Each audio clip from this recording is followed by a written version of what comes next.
Hello guys, Shri Swami Samarth. आज आपण बनवणार आहे गव्हाच्या पिठाचे नाचोस। तर बघा ही रेसिपी कशी आहे। तर यासाठी आपल्याला 2 टोमॅटो घ्यायचे आहेत। तुम्ही 3ही घेऊ शकता आवडीनुसार। तर मी इथे 2 टोमॅटो घेतलेले आहेत आणि याची छान असे बारीक काप करायचे आणि याची आपल्याला मिक्सरमधून प्युरी तयार करून घ्यायची आहे। तर याला आता छान मिक्सरमधून बघा अशा प्रकारे आपण याची प्युरी तयार करून घेतलेली आहे। आता ही प्युरी आपण छान गाळून घेऊया आणि इथे मी थोडं पीठ घेतलेलं आहे।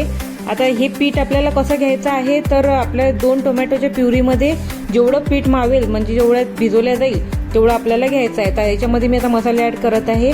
तर मी इथे लाल तिखट, त्यानंतर हळद ऍड केलेली आहे। त्यानंतर इथे थोडासा पास्ता मसाला वगैरे जो असतो तो ऍड केलेला आहे। त्यानंतर धनेपूड ऍड केलेली आहे आणि आता ही टोमॅटोची प्युरी आपण याच्यामध्ये ऍड करूया।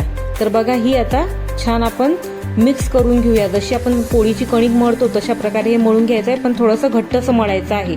आणि याच्यामध्ये पाण्याचा उपयोग बिलकुल केलेला नाही आहे। हे जे टोमॅटोची प्युरी आहे त्याच्यातच मी भिजवलेलं आहे। तर बघा आता याचे छान असे गोळे तयार करून घेऊया आणि याची एक चपातीसारखी चपाती लाटून घेऊया। त्याला छान कणिक वगैरे लावून आपण अशी चपाती छान लाटून घ्यायची आहे।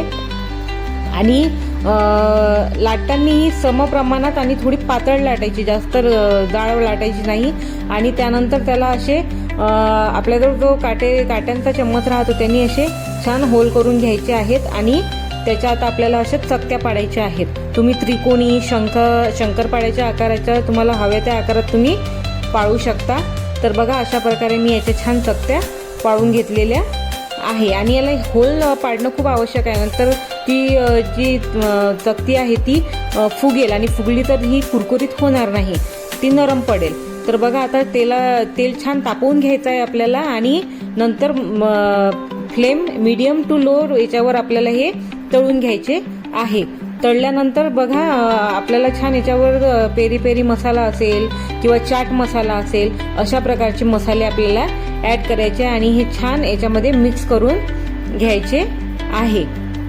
आणि त्यानंतर आपले हे नाचोस तयार आहेत, पौष्टिक आणि खायलाही छान।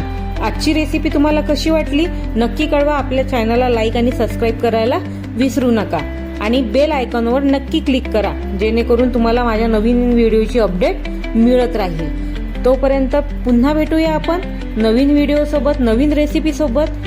श्री स्वामी समर्थ। जय जय स्वामी समर्थ।